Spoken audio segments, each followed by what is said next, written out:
आज हम मोल अवधारणा का अगला भाग पढ़ने जा रहे हैं और प्रारंभ करते हैं हम लिमिटिंग रिएजेंट से। लिमिटिंग रिएजेंट का हिंदी सीमांत अभिकर्मक होता है। ओके, लिमिटिंग रिएजेंट यानी कि सीमांत अभिकर्मक। अब जैसा कि नाम से ही स्पष्ट है कि ऐसा अभिकर्मक जो अभिक्रिया के दौरान एक निश्चित सीमा के बाद समाप्त हो जाए उसे हम सीमांत अभिकर्मक कहते हैं। जैसे लिख के देख लेते हैं हम उसको। एक ऐसा अभिकर्मक जो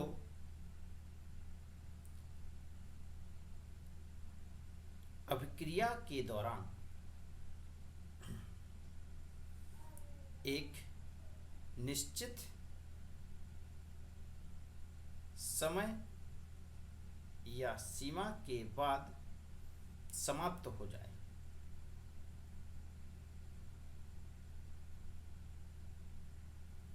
उसे हम सीमांत अभिकर्मक कहते हैं। ठीक है, सीमांत अभिकर्मक कहते हैं। जैसे नाइट्रोजन और हाइड्रोजन को अभिकृत कराने पर अमोनिया प्राप्त होती है। समीकरण को संतुलित करने पर 3 मोल हाइड्रोजन, 1 मोल नाइट्रोजन और 2 मोल अमोनिया है। मान लेते हैं 28 ग्राम नाइट्रोजन है, 10 ग्राम हाइड्रोजन है और अमोनिया कितनी बनी ये हमें निकालना है। तो सबसे पहले हम जो भार ग्राम में दिए गए हैं उन्हें मोल में बदल लेंगे। मोल में बदलने के लिए हम भार को अणुभार से विभाजित करेंगे। इस प्रकार नाइट्रोजन का 1 मोल और हाइड्रोजन का अणुभार होता है 2, तो 10/2 यानी कि 5 मोल। तो हाइड्रोजन के हमारे पास 5 मोल और नाइट्रोजन का 1 मोल हो गया। अब हमें देखना है कि हमारी अभिक्रिया में अनुपात क्या है, आयतन का अनुपात क्या है। तो 1 अनुपात नाइट्रोजन गैस, 3 अनुपात हाइड्रोजन गैस, तब जाकर 2 अनुपात अमोनिया गैस मिल रही है। तो ये हो गया वॉल्यूम रेशियो, और वॉल्यूम रेशियो ही मोल रेशियो के बराबर होता है। किसी अभिक्रिया का वॉल्यूम रेशियो और मोल रेशियो समान होते हैं। तो इस आधार पर हम कह सकते हैं कि जब 1 मोल नाइट्रोजन 3 मोल हाइड्रोजन के साथ अभिकृत करता है तो 2 मोल अमोनिया की प्राप्ति होती है। इस आधार पर हमें कहेंगे कि हमने जो लेकर चले हैं भार, उसमें भी 1 मोल ही नाइट्रोजन है, तो वो 3 मोल हाइड्रोजन के साथ ही अभिक्रिया करेगा, अर्थात नाइट्रोजन हमारा लिमिटिंग रिएजेंट हो गया। क्योंकि जब यह सिर्फ 3 मोल के साथ अभिक्रिया करेगा तो हमारे पास तो हाइड्रोजन के 5 मोल हैं, इसका मतलब 2 मोल हाइड्रोजन हमारे पास एक्सेस में है, अधिकता में। इसलिए हाइड्रोजन एक्सेस रिएजेंट हो गया और नाइट्रोजन हो गया लिमिटिंग रिएजेंट। अब अभिक्रिया में जितने भी प्रश्न पूछे जाएंगे उन सभी के जवाब हम लिमिटिंग रिएजेंट के सापेक्ष देंगे। जैसे कि हमें पता है कि 1 मोल से 2 मोल अमोनिया बनता है, लिमिटिंग रिएजेंट भी हमारा 1 मोल है, इसलिए अमोनिया के भी हमको कितने मोल प्राप्त होंगे, 2 मोल प्राप्त होंगे। ठीक है, तो 1 मोल नाइट्रोजन जब अभिक्रिया करेगा तो हमें 2 मोल अमोनिया प्राप्त होंगे। उसका भार ज्ञात करने के लिए हमें 17 से गुणा करना पड़ेगा। 17 अमोनिया का अणुभार है, इस तरह से 34 ग्राम। तो अमोनिया का भार हम लोग निकाल लिए 34 ग्राम। लेकिन अगर अभिकारकों का भार जोड़ा जाए तो 28 10 38 होता है, लेकिन मात्र बना कितना, 34 ग्राम। तो 4 ग्राम कहाँ चला गया, वो 4 ग्राम जो अतिरिक्त हाइड्रोजन बचा था 2 मोल, तो 2 मोल में 2 उसका अणुभार है, गुणा करेंगे तो 4 ग्राम वो अभिकारक की तरफ ही शेष बचा रह गया, जो अभिक्रिया में हिस्सा नहीं ले पाया अधिक होने की वजह से। और जो लिमिटिंग रीजेंट होता है वो तो पूर्णतः अभिक्रिया में भाग ले लेता है। इस प्रकार हमारे पास 4 ग्राम अतिरिक्त अभिकारक तरफ बच गया और बाकी 34 ग्राम उत्पाद बन गया। लेकर तो हम पूरा पूरा 28 ग्राम, 28 और 10 38 लेकर चले थे, तो 38 बनना चाहिए था, लेकिन हमारा बना 34 ही। वो इसलिए 34 बन रहा है क्योंकि 4 ग्राम हाइड्रोजन हमारा एक्सेस में बच गया और 1 मोल ही नाइट्रोजन अभिक्रिया किया। 1 मोल नाइट्रोजन को अभिक्रिया करने के लिए 5 ही मोल की आवश्यकता थी, तो 2 मोल बच गया और 2 मोल का भार 4 ग्राम है। ठीक है, तो अगर अब इन 4 और 34 को जोड़ दें तो ये कितना हो जाएगा, 38। अर्थात हमारे अभिकारक और उत्पाद के भार का जो रेशियो होना चाहिए वो बिल्कुल बराबर है। ठीक है, अगर हम हाइड्रोजन के सापेक्ष आंसर देने की कोशिश करते हैं, लिमिटिंग रीजन के सापेक्ष ना देकर हाइड्रोजन के सापेक्ष अगर हम आंसर दें, तब देखते हैं क्या होगा। ठीक है, 1 मोल के सापेक्ष तो 2 मोल ही बनेगा, 1 मोल अमोनिया नाइट्रोजन से तो 2 मोल ही बनना है। लेकिन अगर हाइड्रोजन को लेकर चलें तो अब हम देखेंगे कि हाइड्रोजन के 3 मोल, ठीक है, 3 मोल हाइड्रोजन बनाता है 2 मोल अमोनिया, तो 1 मोल हाइड्रोजन बनाएगा 2/3 अमोनिया, तो 5 मोल कितना बनाएगा, तो 5 मोल बनाएगा 2/3 गुणे 5 मोल अमोनिया, यानी कि 10/3 अर्थात 3.33 मोल आएगा। अब अगर मोल आ गया हमें अमोनिया का, तो हम अमोनिया के मोल में 17 से गुणा करके हम उसका भार निकाल लेंगे, जो कि लगभग 55 के आसपास कुछ आएगा। ठीक है, लेकिन 55 ग्राम तो हमारा कुल अभिकारक है ही नहीं, अभिकारक तो हम 38 ग्राम लेके चल रहे हैं, और अगर हम हाइड्रोजन के सापेक्ष आंसर देते हैं तो उत्तर हमारा आएगा 55 ग्राम, जो कि सरासर गलत हो जाएगा। इसीलिए कहा गया है कि किसी भी अभिक्रिया में लिमिटिंग रीजेंट को छांटना बहुत आवश्यक है।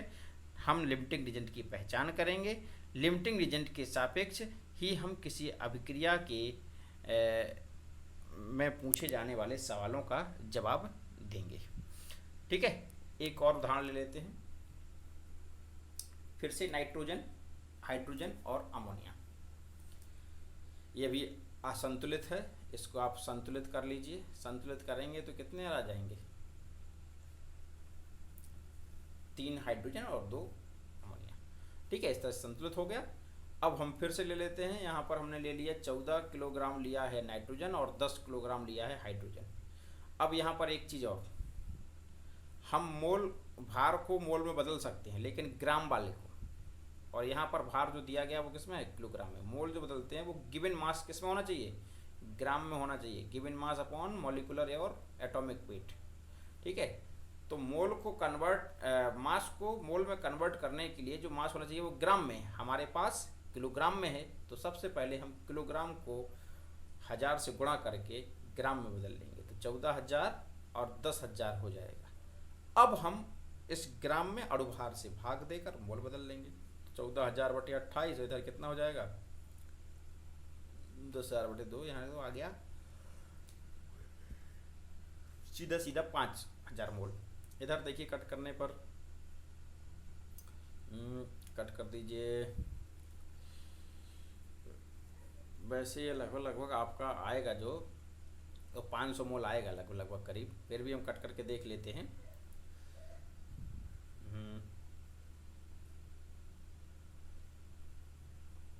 3500 हो जाएगा, एक बार और कैंसिल करेंगे तो 500 आ जाएगा।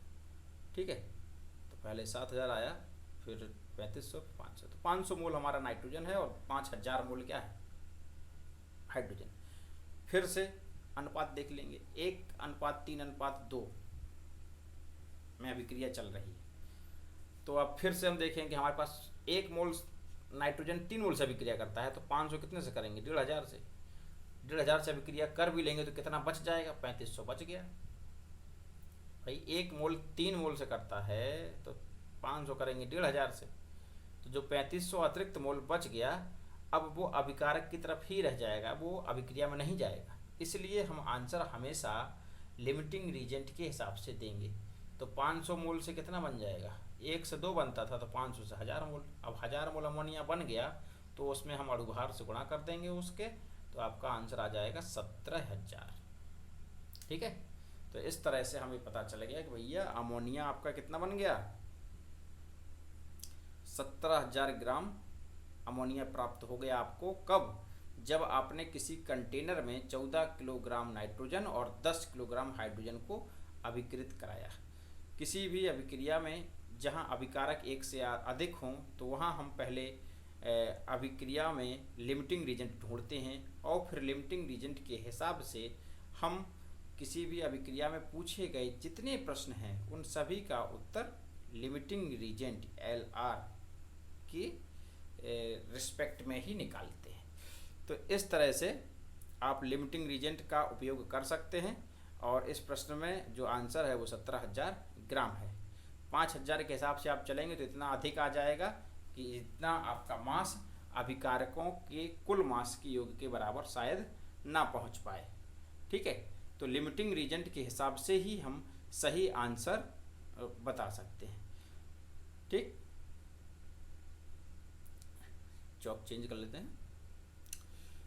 अब थोड़ा सा रफ करके फिर बताते हैं उस पर क्या कर सकते हैं। थोड़ा लिमिटिंग रीजेंट से हटकर अब प्रश्नों को करते हैं। मोल कॉन्सेप्ट से ही जुड़े हुए हैं, थोड़ा बहुत चेंज रहेगा। चलिए देखते हैं। KClO3 को अगर हम हीट करते हैं तो ये आपका KCl और ऑक्सीजन फॉर्म करता है। 3 मोल्स ऑक्सीजन रहता है और इस तरह का डिकम्पोजिशन है। ये रिएक्शन हटाओ, उसको कैल्शियम कार्बोनेट से शुरुआत करते हैं। वो आपके दृष्टिकोण से ज़्यादा फेमिलियर है।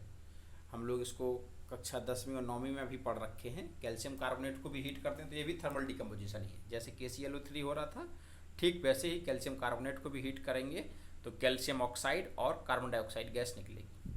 लेकिन अगर प्रश्न में हमको ये दिया हो कि कार्बन डाइऑक्साइड हमको प्राप्त हो रही है 100 ग्राम और कार्बन डाइऑक्साइड की मात्रा देकर हमसे अभिकारक की मात्रा पूछी जाए कि कितना कैल्शियम कार्बोनेट लेकर हम चलें कि हमें 100 ग्राम कार्बन डाइऑक्साइड गैस प्राप्त हो जाए। अब फिर से वही चीज़ है, हम सबसे पहले ग्राम को मोल में परिवर्तित करेंगे। मोल में परिवर्तित करने के लिए हमें CO2 का अणुभार पता होना चाहिए। तो कार्बन का होता है 12 और ऑक्सीजन का हो गया 32, तो कुल मिला के 44 हो गया। तो जब हम 44 से भाग दे देंगे तो ये मोल बदल जाएगा। तो 100/44 मोल हो गया किसका? कार्बन डाइऑक्साइड का। अब देख लेते हैं किस अनुपात में अभिक्रिया हो रही है। तो आप देखेंगे कि यहाँ सभी का अनुपात 1:1 है, अर्थात 1 से 1 बन रहा है। तो 100/44 से बना होगा तो उसके लिए 100/44 ही अभिक्रिया किया होगा। ठीक है, जब 1 मोल कैल्शियम कार्बोनेट से 1 मोल CO2 बन रहा था तो 100/44 अगर हमारे पास कार्बन डाइऑक्साइड है तो निश्चित ही 100/44 मोल CaCO3 अभिकृत किया होगा। अब मोल तो पता चल गए हमको CaCO3 के, लेकिन हमें निकालना है भार। तो भार बराबर क्या होता है? मोल गुणे अणुभार। मोल पता है 100/44 और अणुभार हम निकाल लेंगे। कैल्शियम का होता है 40, कार्बन का होता है 12, ऑक्सीजन के 3 अणु हैं तो 48, कुल मिला के 100 हो जाएगा। इस तरह से 100 गुणे 100/44 तो हो जाएगा 10,000/44। ठीक है, तो ये 10,000 आ जाएगा ऊपर और 44 रहेगा नीचे। इसको हल कर लीजिएगा, जो भी आंसर आएगा आपका ग्राम में रहेगा। ठीक है, कैलकुलेटर से या मैनुअली इसको हल करके आप आंसर निकाल लीजिएगा। इस तरीके के प्रश्न भी आते हैं जहां उत्पाद की मात्रा देकर आपसे अभिकारक की कितनी मात्रा ली जाए ये पूछा जा सकता है। अब हम जो पहला क्वेश्चन नोट किए थे वही फिर से 3 मोल्स O2, 2 मोल्स KCl और 2 मोल्स KClO3। अब आयतन के सापेक्ष अगर बात करी जाए तो मान लेते हैं कि ऑक्सीजन का डिकम्पोजिशन करने पर हमें 44.8 लीटर ऑक्सीजन प्राप्त हुई। अब हम आयतन ऑक्सीजन का दिया गया, KClO3 की मात्रा निकालनी है, कितना ग्राम KClO3 हम लेकर चलें। तो अब ऑक्सीजन की आयतन से मोल निकालेंगे, क्योंकि आयतन लीटर में है तो 22.4 से भाग देकर हम मोल निकाल लेंगे, जो कि आ जाएंगे 2 मोल ऑक्सीजन। तो ऑक्सीजन के मोल पता चल गए 2, अब देखेंगे कि रिएक्शन का रेशियो क्या है। तो रिएक्शन का रेशियो है 2:2:3। इसका अर्थ ये है कि जो 3 मोल ऑक्सीजन है वो कितने से बनता है? 3 मोल ऑक्सीजन हमें प्राप्त होता है 2 मोल KClO3 से। 3 मोल ऑक्सीजन का अगर है हमारे पास तो वो 2 मोल KClO3 से बनता है अभिक्रिया के अनुसार। तो 1 मोल बनेगा 2/3 KClO3 से। तो 2 मोल कितने से बचेगा? 2/3 गुणे 2 मोल KClO3 से, अर्थात 4/3। ठीक है, 4/3 मोल KClO3 के उपयोग में लाए जाएंगे, तब जाकर 44.8 लीटर यानी कि 2 मोल ऑक्सीजन गैस प्राप्त होगी हमको।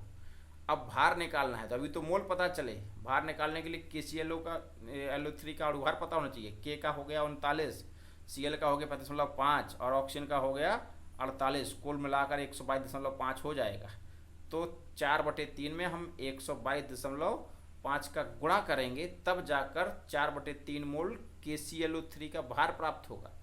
अब ये आप गुणा कर लीजिएगा, जो भी आंसर आएगा उसको ग्राम में रखिएगा। ठीक है, तो 2 मोल से जितना ऑक्सीजन बन रहा है उससे जितना KClO3 लगेगा वो आपको पता चल जाएगा।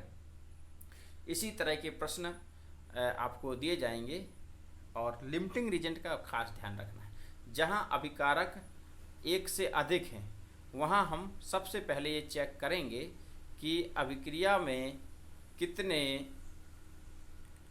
मोल अभिकृत हो रहे हैं और कौन सा अभिकारक पूर्णतः अभिक्रिया में भाग ले रहा है, अर्थात जो सबसे पहले खत्म हो जाएगा अभिक्रिया में वही सीमांत अभिकर्मक होगा। और सीमांत अभिकर्मक की पहचान करना बहुत जरूरी है।